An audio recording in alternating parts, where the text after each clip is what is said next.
السلام عليكم ورحمة الله وبركاته. ازيكم حبايبي؟ وحشيني كتير جدا. يا رب كلكم تكونوا بخير. زي ما انتم شايفين بقى كده هنعمل محشي. بس الكرنبايه دي ما شاء الله كبيرة جدا، والراجل كان عايز يبيعها لي ب30 جنيه. انا قلت له انا مش هاخدها ب30 بقى، كستات مصريات لازم نفاصل بقى، امال ايه؟ انت قولي اللي انت عايز تقوله وانا برضه هاخدها ب20 جنيه. يقول لي ازاي ب20 جنيه؟ كل دي عايزة تاخدها ب20 جنيه؟ اقول له اه انا هاخدها ب20 جنيه. فالمهم خدتها ب20 جنيه. وكمان بقى جبت الليفت ده. باين الليفت قرب يعني يودع، او الموسم بتاعه خلاص هيخلص على ما اعتقد، لان انا لاقيه ان مش موجود كتير في السوق دلوقتي. عامه انا جبت ال3 كيلو. حسب لي ال3 كيلو ب10 جنيه. جبت يعني كميه كده حلوه، عشان ايه؟ هنخلي انا وامي كده يعني هنعمل يعني هنعمل جردلين 3 كده. المهم، وكمان جبت بقى الكابوتشا دي، جبت 3 ب10. انا بجيب في بيديني ال4 ب10 و5 ب10، بس عشان دي كانت كبيرة فجبت ايه ال3 ب10. كمان بقى جبت القطة دي كانت عاملة 5 جنيه. طبعا هي بتتباع ب6 ونص، بس ده كان واحد واقف كده بتروسيكلي في الشارع، عبالي ايه على 5 جنيه، عشان خدت منه ايه كام شنطة كده يعني. المهم، احنا بقى دلوقتي هنعمل الكرنبايه دي دلوقتي، عشان ايه ننجز في السريع كده بقى وناكل.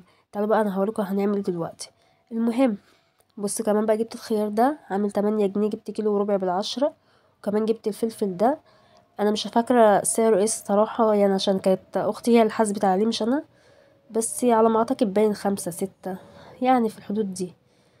انا ما اعرفش يعني اللي يعرف سعره كام بقى يكتب لنا. المهم بقى ايه، بصوا بقى انا دلوقتي حطيت حله ميه على النار، وعشان ايه هنسلق الكرنبايه كده ايه اول باول. استنى نقطعها مع بعض بقى كده، استنى. بص بقى هنقطع الكرنبايه الجميله دي. هنقطع بقى الكرنبايه كده بسم الله اهو. اهو. السكينه هي تلمع قوي يعني، مش عارفه كده. هنقطع بقى الكرنبايه كده خالص.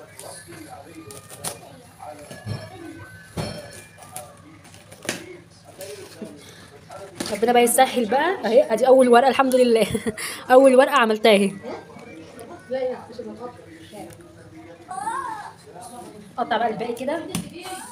حاسه ان انا بعمل حاجه غلط، صح ولا انت يعني؟ بص كده.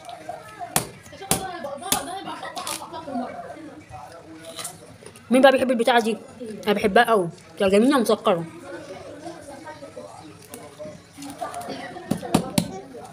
ويا حنين. بص بقى نقطع كده ايه الباقي.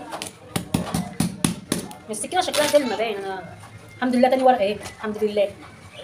عشان بس امي تعرف ان انا ناصحه. هنقطع كده بقى ايه يا خرابي. انا خايفه الستات تعورني.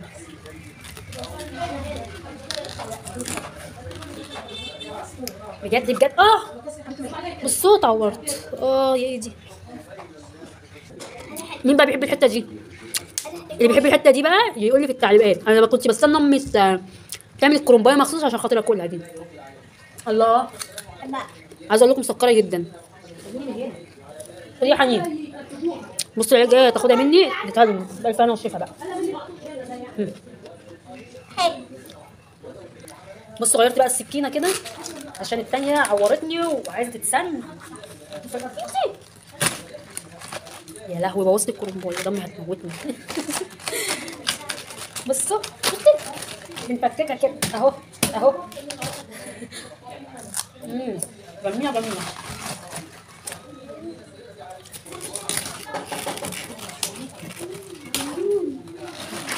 ايه طلعت شويه ورق الحمد لله. انا عمري ما استسلم، لازم بصوا هجيب اجله يعني، هجيب اجله الكرنبايه دي. بصي مسك الكرنبايه، بصوا تمسكوها كده. امي هتجري ورايا دلوقتي عشان بوصلها الكرنبايه.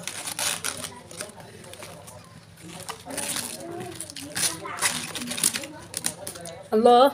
بصي بتطلع رزقها كده في ايديا. طب اصبر اصبر اصبر هديك في ايه. انا كل ما اقطع حته لقيت تاخدها مني مش عارفه.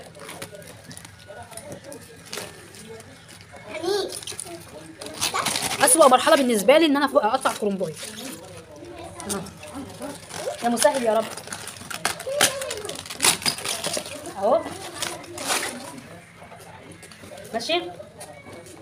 قربنا اهو نخلص الباقي.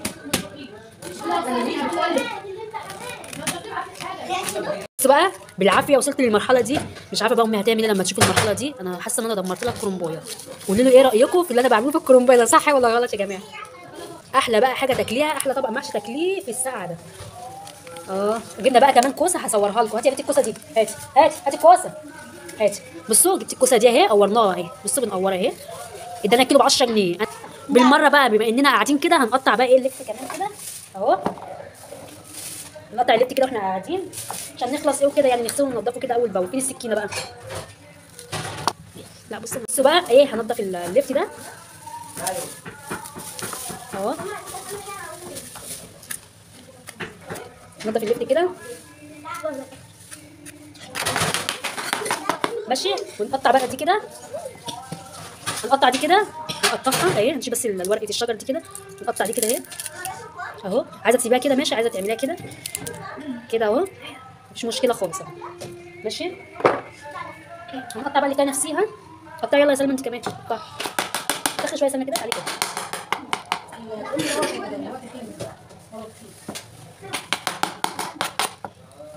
بصي بقى هنقطع اللي بتاعي كده.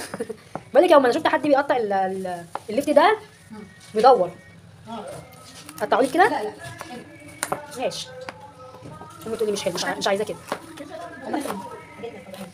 ماشي اهو يا جمال يا جمال. هم قطعوا كده ولا اعرض ولا صغيره شويه اهو. نصغر شويه، نصغر شويه، نصغر شويه. طب اصبري انا عشان ماشي اهو. طبعا احنا هنسلق غسله محترمه بقى يعني، عشان الناس اللي هتقول لي في طينه ومش طينه كده، احنا هنسلقها. نقطع بقى اللفت كده زي ما انتم شفتوا، وبعد كده هنرجع لكم بقى تاني عشان الفيديو ما يطولش معانا. النبي بقى ال 3 كيلو عملوا كميه حلوه زي ما انتم شايفين كده. احسن ما بتجيبي ب 5 جنيه من بره، بيديكي حبه قد كده. ده 3 كيلو حلوين اهم. ولو برده ايه عرفت انزل بكره ممكن اجيب 3 كيلو تاني ولا حاجه. انا ما كنتش عارفه ايه برده يعني ان في يعني اندومي فيه جردل تاني ان هي تحطي فيه يعني. هو اسمه جردل ولا اسمه ايه يا جماعه عشان مش عارفه، بس المهم يعني 3 كيلو ما شاء الله حلوين اهم. فهنخلي لهم برده ايه كده يعني ايه، يبقى ايه حلو زي ما انتم شايفين كده ما شاء الله. الكميه ايه اهو. لسه بقى ايه هنغسله، التقطيع اللي احنا مقطعينه عشوائي، مش مقطعين حاجه معينه اهو. خلاص ماشي. وهنشوف بقى بقيه الفيديو. غسلناه بصوا ما شاء الله اهو. غسلناه غسله محترمه بقى. ودلوقتي هنحطه في الجردل ده كده زي ما انتم شايفين. وهنا برضه عملنا الخلطه بتاعت المحشي اهو. واخدوا جردلين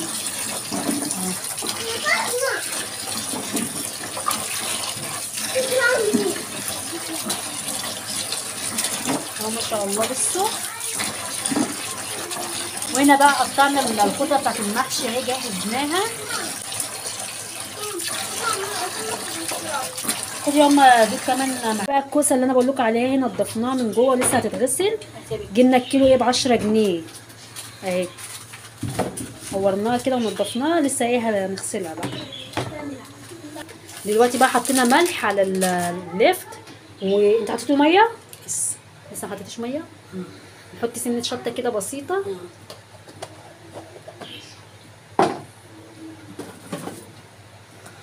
وشويه خل كده مش كتير. ونفس الكلام ايه للجردل التاني ده هنمنعه بقى ميه. عايزه اقول لكم بقى ان احنا حصل ظرف ما عرفناش ان احنا نعمل المحشي النهارده خالص. هخليها بقى ان شاء الله بكره نبقى نعمله وابقى اوريه لكم برده.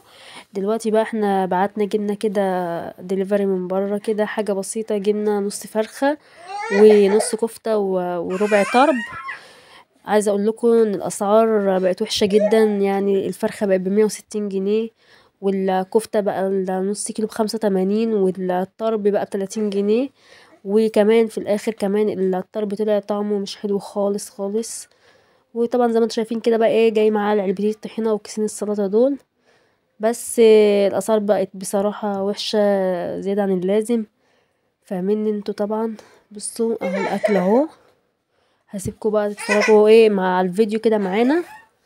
ده نص كده، ده كده نص. فين يا ام الطرب؟ ورينا الطرب عامل ازاي. طرب ان شاء الله. وده الطرب؟ ايه ده انا بحسبها كفته. ايوه وده كده الطرب. الله بصي الكفته جميله ما شاء الله اهي والله. تعالوا اتفضلوا معانا كلوا. بصي هي اكله كده بسيطه. لما تقسمي. هاتي حته يا امي. الاكل ده جميل قوي يعني طعمه روعه قوي. انا حاسه ان الفرخه محروقه. لا ما تستنصحيش حنوق. احنا بقى لما كانت الفرخه لسه ب100 كنا ايه بقى؟ كنا الاول بنجيب فرخه كامله، بس حرام النص دلوقتي بقى ب140 فحرام. النص دلوقتي بقى ب100 بكام يا امي؟ قلت بكام؟ الفرخه رحت اجيب يا جماعه دستة جاتوه. يعني امي قالت ايه يعني نحلي كمان جنب الاكل يعني. احنا صراحه مش بنعمل الاكله دي كل مره يعني مش على طول بنعملها يعني كل فين وفين كده مثلا لو هي لسه قابضه كده. فاحنا بنجيبه كده من واحد معروف.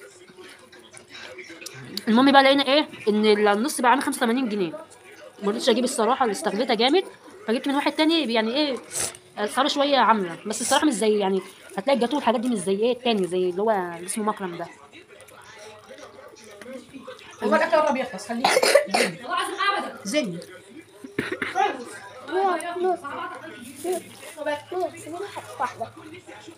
اديني احمد عيش.